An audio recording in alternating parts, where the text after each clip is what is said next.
Assalamu alaikum, my dear viewers. Welcome back to my education channel, Sikdar School.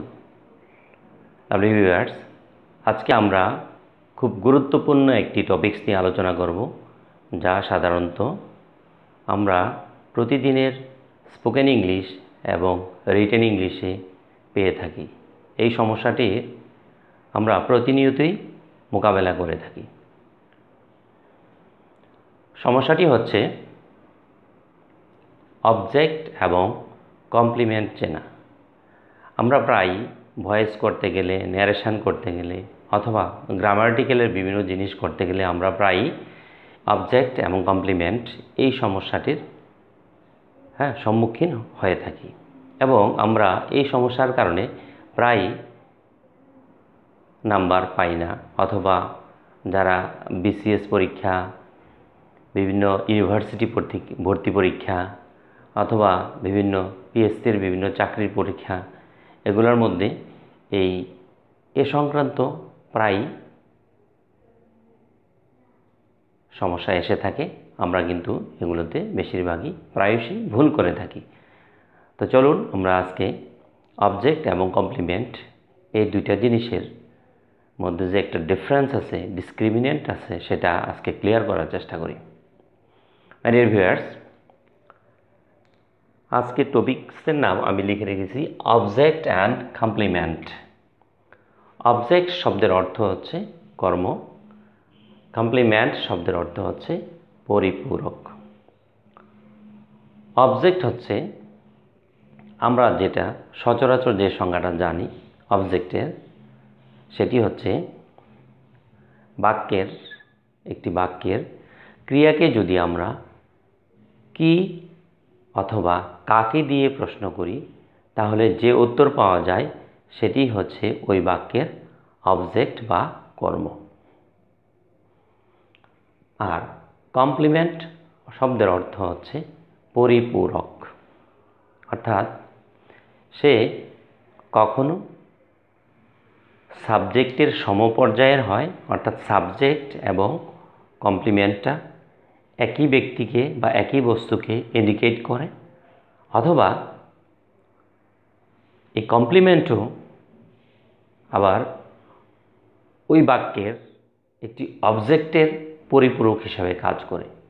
কিভাবে কাজ করে আমরা উদাহরণের মাধ্যমে, এক্সাম্পলের মাধ্যমে এগুলো দেখব ইনশাআল্লাহ।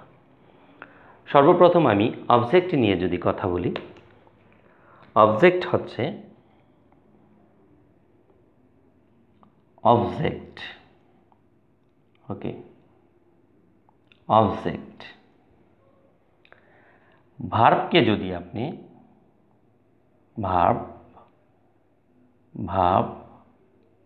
ভার্বকে যদি আমরা কি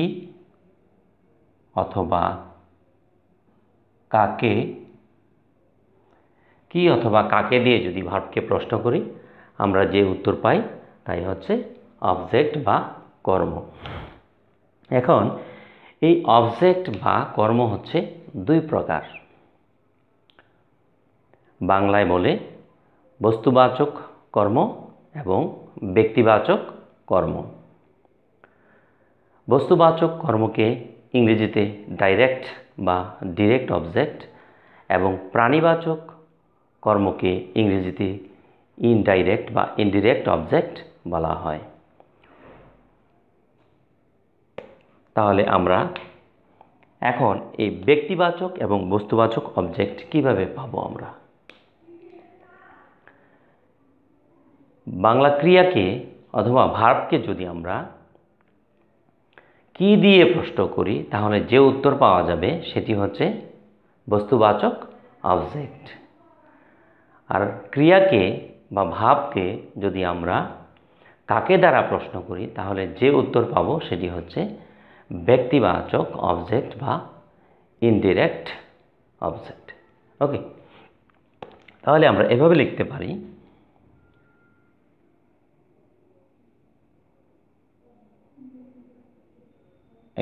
এই অবজেক্টকে যদি কাকে দিয়ে প্রশ্ন করলে আমি যেটা পাবো সেটা হচ্ছে indirect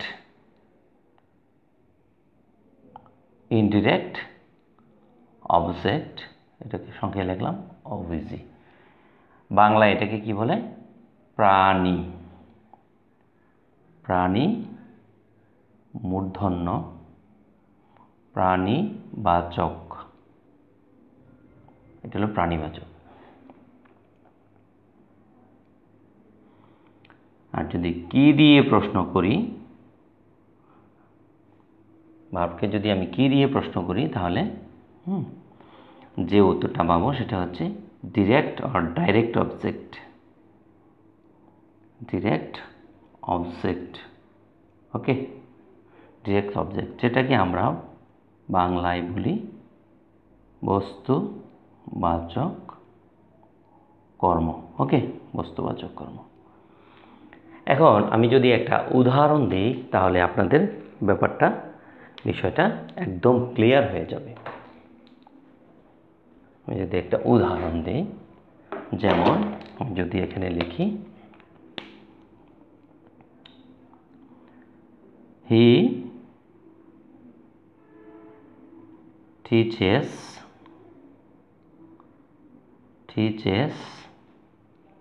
okay us English. He teaches us English. এখানে খেয়াল করে দেখেন, this is subject, this is verb। এইটা আপনি ক্রিয়াকে প্রশ্ন করেন, কে টিচ, কাকে শিক্ষা দেয়? আমাদেরকে। তাহলে কাকে দিয়ে যে উত্তর পেলাম সেটা কি একটা অবজেক্ট না? এই যে কাকে দিয়ে প্রশ্ন করলাম, তাহলে আমি কি পেলাম? একটা ইনডাইরেক্ট অবজেক্ট। সো আমি এটাকে অবজেক্ট, ইনডাইরেক্ট অবজেক্টকে যদি অবজেক্ট 1 দিই, তারপরে আবার ক্রিয়াকে আপনি কি দিয়ে প্রশ্ন করেন, কি শিক্ষা দেয়? উত্তরে আসবে কি? ইংলিশ। তার মানে এটাকে ধরলাম আমি অবজেক্ট 2। তাহলে দেখেন, ভার্বকে আমি কাকে দিয়ে প্রশ্ন করে কি উত্তর পেলাম? ইনডাইরেক্ট অবজেক্ট মানে প্রাণীবাচক কর্ম আস। আর ভার্বকে আমি কি দিয়ে প্রশ্ন করে, কি শিক্ষা দেয়, কি দিয়ে প্রশ্ন করে উত্তর পেলাম ইংলিশ, সেটা হচ্ছে কি? Direct object. এইভাবে আমি দুটা অবজেক্ট বের করলাম। আচ্ছা, আশা করি বুঝতে পেরেছে। এবার আমি যদি লিখি,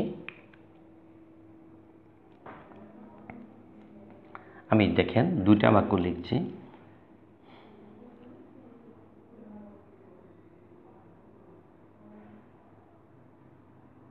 He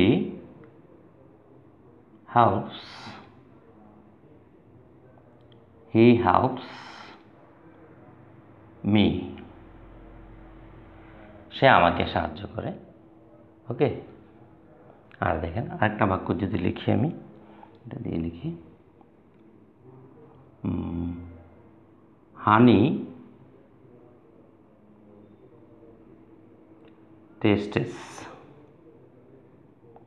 tastes sweet। ওকে।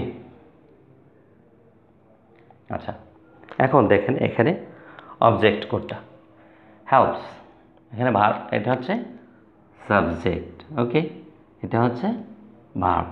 এখন ভার্বকে আমি প্রশ্ন করি, কাকে সাহায্য করে? সে কাকে সাহায্য করে? মি, আমাকে। তাহলে উত্তর পাওয়া গেল, তাই না? তাহলে এটা অবজেক্ট। ওকে। আর এখানে দেখেন, এখানে এটাকে যদি আমি প্রশ্ন করি, হানি টেস্ট সুইট, মানে মধু খেতে মিষ্টি বা মধু স্বাদে মিষ্টি।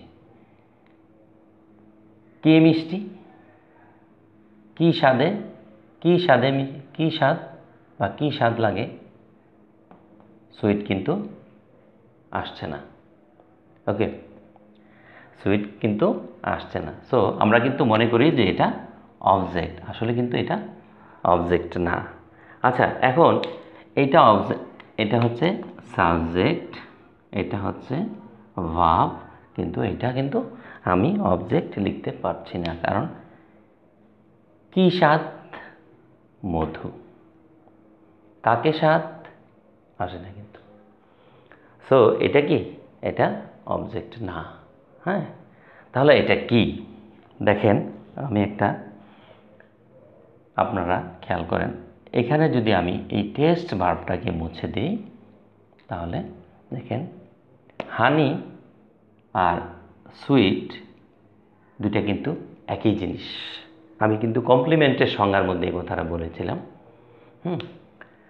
হানি আর সুইট, দেখেন, যা মধু তাই মিষ্টি, আবার যা মিষ্টি তাই মধু।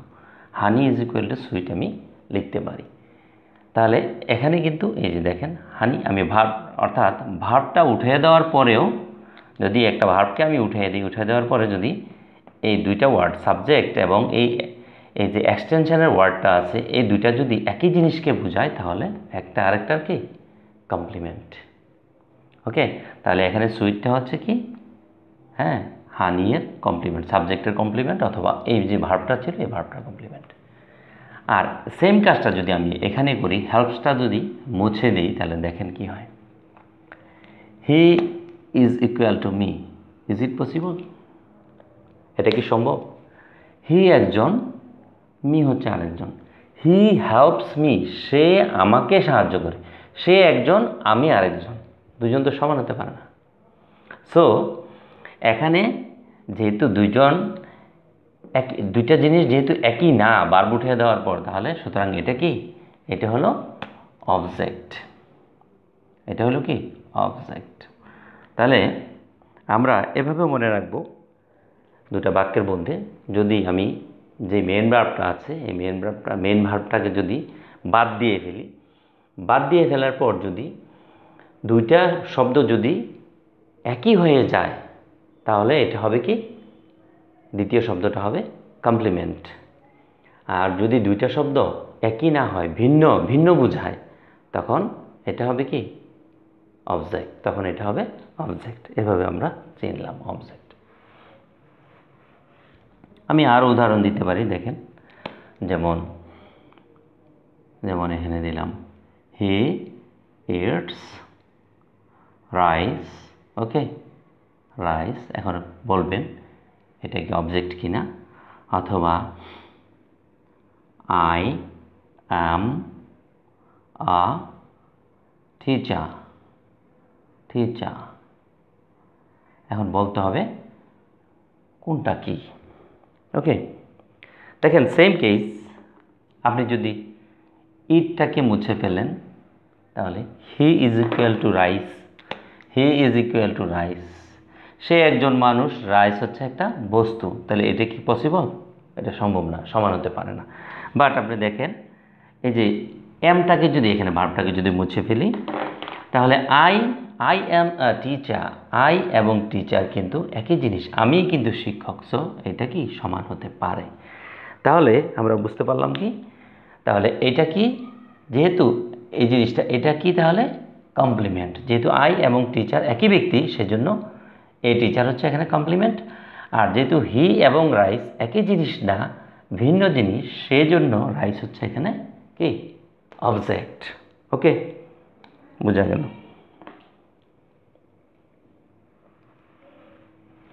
তাহলে আমরা অবজেক্ট চিনলাম এবং কমপ্লিমেন্টও মোটামুটি চিনলাম। আমি যদি এবার ডাবল অবজেক্টের উদাহরণ দিই, বাক্যে কিন্তু ডাবল অবজেক্টও থাকে। যেমন আমি প্রথম একটা উদাহরণ দিয়েছিলাম, he teaches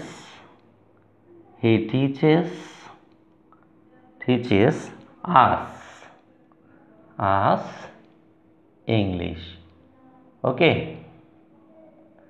English. He teaches us English. এখানে আপনারা একটু খেয়াল করে দেখেন, এটা হচ্ছে কি? সাবজেক্ট। এটা হচ্ছে কি? ভার্ব। এইটা আর এইটা। দেখেন, প্রশ্ন করেন, কে শিক্ষা দেয়?